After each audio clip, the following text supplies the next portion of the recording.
Vaughan Marshall, as always, a willing participant on Perfectly Placed. Thank you so much for your time, Vaughan. We're talking about racing at Hollywood Bets Dermaville on Saturday the 12th of October. We've got a very nice book of runners.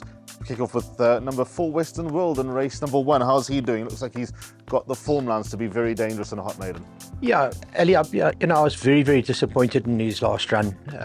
But unfortunately, not soon after the run, he developed the virus, and I think he must have been harbouring it, and it went to a lung infection. So, I think we best just forget that run. Since then, he's come back nice and strong, and I think the extra time has helped him. He's grown into a beautiful horse. He may just need it, but I'm hopeful that we can upset the card. On to race 3, we got one of the old favourites, number 4 Water Dragon. Gavin Larina's in town to take the ride.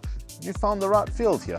Yeah, I think so, and also, to be fair to him, both his last 2 runs he drew very wide, and as you know, in a 1400 or a mile at Dermaville, it's very, very difficult if you're drawn wide, but I think he'll run very well.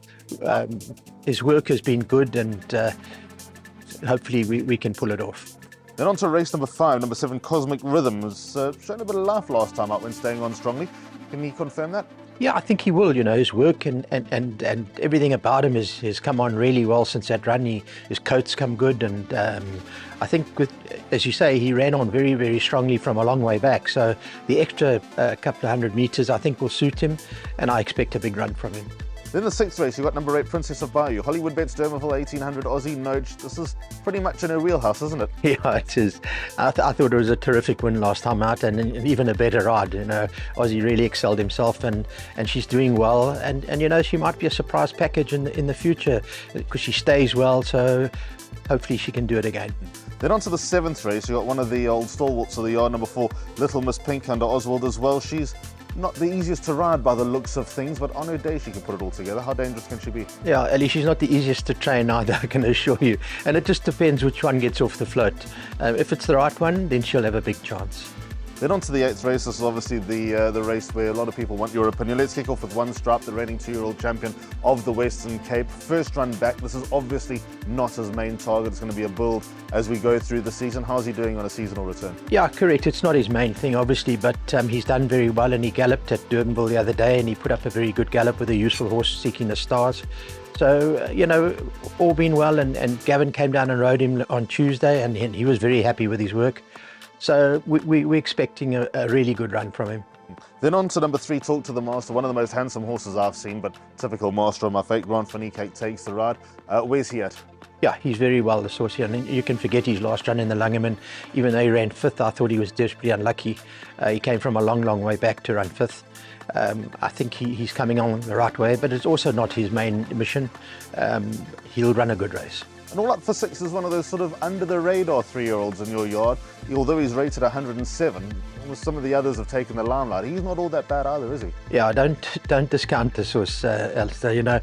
I think by the end of the season you would have seen he would have progressed, and he's going to turn into a really top 3-year-old.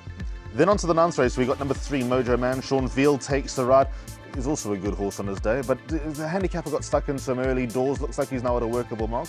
Well, he was, and he dropped him to a 90, and then he came out and he won, and he's promptly put him back to 96. So, take 1 step back and forward and 3 steps backwards. But nevertheless, he doesn't run his best races at Durbanville.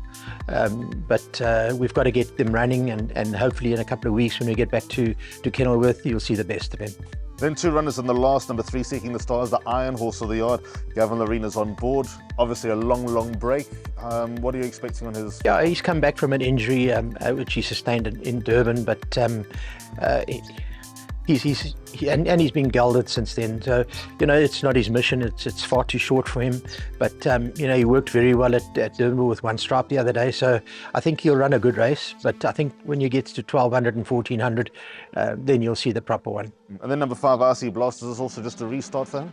Yeah, he was penalised 18 months ago, and they've only just dropped him. So it's taken 18 months to drop the horse in the weights, which is a travesty. It really is.